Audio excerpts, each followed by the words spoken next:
তারা তেমন ভাবে কখনো গুরুত্ব দেন না।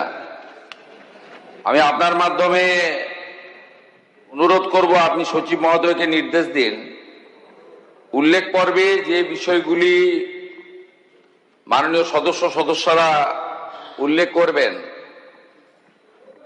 7 দিনের মধ্যে সেটা যেন সরকারি দপ্তরে পৌঁছায়। মাননীয় মন্ত্রীদেরকে আমি আপনাদের সকলের সামনে, লাইভও চলছে, বাংলার মানুষ দেখতে পাচ্ছেন, উল্লেখ পর্বে মন্ত্রীরা যে বিষয়গুলো, বিধায়করা যে বিষয়গুলো উল্লেখ করেছেন তার উত্তর আপনাদেরকে দিতে হবে। আপনি পাওয়ার 7 দিনের মধ্যে নিজে সই করে উত্তর দেবেন এবং যেটা করা সম্ভব করতে হবে, যেটা করতে পারছেন না, কেন করতে পারছেন না জানাবেন। আর যদি সময় দরকার হয় সময়ও চেয়ে নেবেন।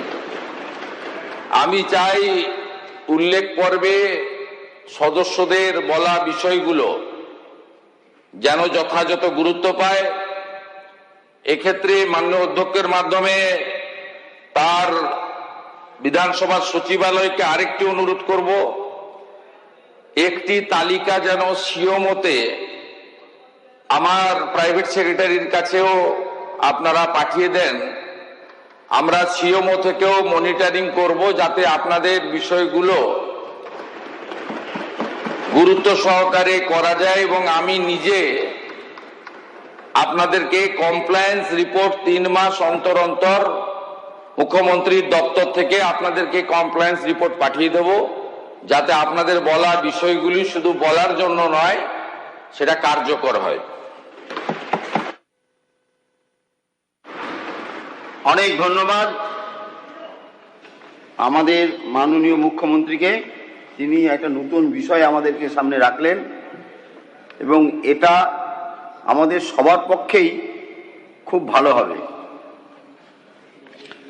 এবার মাননীয় সদস্যগণ, পৌর সংস্থা সমূহ সম্পর্কে স্থানীয় হিসাব পরীক্ষকের 2020-21 এবং 2021-22 বছরের